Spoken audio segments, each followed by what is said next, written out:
अच्छा मनीष कश्यप आपके मतलब कुछ क्लोज है और मतलब दोस्त रहे हैं, लेकिन आजकल बहुत ज्यादा आपसे विवाद हुआ है। बहुत टॉप सवाल है, विवाद नहीं है, दोस्त हैं, दोस्त थे, दोस्त रहेंगे। हमारे बगल में मोदी जी बैठे रहेंगे, जब तक बुलाएंगे नहीं तब तक हम नहीं जाएंगे। हमको आपको मालूम है ना, जयकारा काटम बुलाने पर गए थे, ना कि हम सेल्फीबाजी करने गए। बीच में कुछ विवाद हुआ था, वो सब बीत गया, वो सब पे अब ध्यान देने का जरूरत नहीं है, क्योंकि पहले हम भी बेगारी थे, खाली मन शैतान का। अब हमारे पास इतना समय नहीं है कि हम उनके पास उनके बारे में नाम मिले। अब हर एक जगह है तो नाम तो लोग जोड़बे करेगा। शुरू में कुछ केस हुआ, मतलब शुरुआत उन्हीं के साथ हुआ है, वो बहुत आगे चले गए, हम भी पीछे से आ रहे हैं, वो उनको बुरा थोड़े लगेगा हम आगे बढ़ेंगे। भैया अब अगला सवाल आपसे ये रहेगा कि मतलब मनीष कश्यप को कैसे आप देखते हैं? मनीष कश्यप तो बीजेपी अपने पाँव में बेड़ी डाल दिया। मनीष भाई फिर से पत्रकारिता कर कहा जा रहा है कि मतलब बिहार के लोगों को उन्होंने बहुत ज्यादा धोखा दिया। तो ये धोखा वोखा कोई नहीं देता। उन्होंने मतलब बोला था कि 5 साल में किसी से मतलब किसी पार्टी से नहीं जाऊंगा। तो इस हिसाब से तो नीतीश कुमार सबसे ज्यादा धोखा दिए हैं, कभी उधर कभी उधर कभी उधर कभी उधर। इस हिसाब से तो मोदी जी भी धोखा दिए। महबूबा मुफ्ती के खिलाफ चुनाव लड़के उसी के साथ सरकार में 2.5 साल रहे।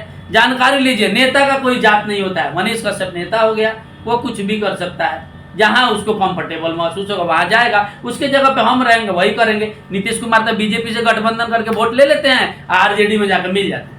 आरजेडी से गठबंधन करके वोट ले लेते हैं, बीजेपी में मिल जाते हैं। तो ये सब चलते रहता है, ये सीरियस बात नहीं है। और मनीष भाई का अपना काम है, वो जितना तकलीफ सहा है अपना बीजेपी से केस जो है बरी हो रहे हैं ना, धीरे धीरे बीजेपी में जाते केस से बरी होना शुरू हो गए। तब भाई कोई कितना भी अपना है, पहले अपना देखता है। हो गया, पर उनको क्या बिहार को धोखा दिए हैं? नेता थोड़े है कि वो धोखा दिया, अभी नेता बन रहा है, अभी नेता बनेगा, फिर आगे काम करेगा, क्या करेगा। अभी बीजेपी वाला तो खुद उसी को इस्तेमाल कर लिया, हमको ऐसा लग रहा है।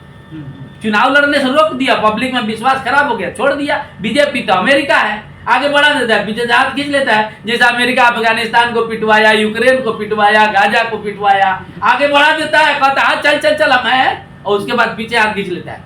तो अब मनीष पत्रकार भी नहीं रहे भाई, अब क्रिएटर भी नहीं रहे, अब बीजेपी के नेता भी हैं। टिकट मिलेगा नहीं मिलेगा क्या होगा, सारा 2025 में क्लियर होगा। और वैसे भी हम उनके बारे में बोलना नहीं चाहते हैं, क्योंकि बोलना छोड़ दिए हैं। हमारा कोई मतभेद भी नहीं है, बीजेपी में उनके जाने से हमको खुशी भी है, क्योंकि हम बीजेपी के समर्थक हैं।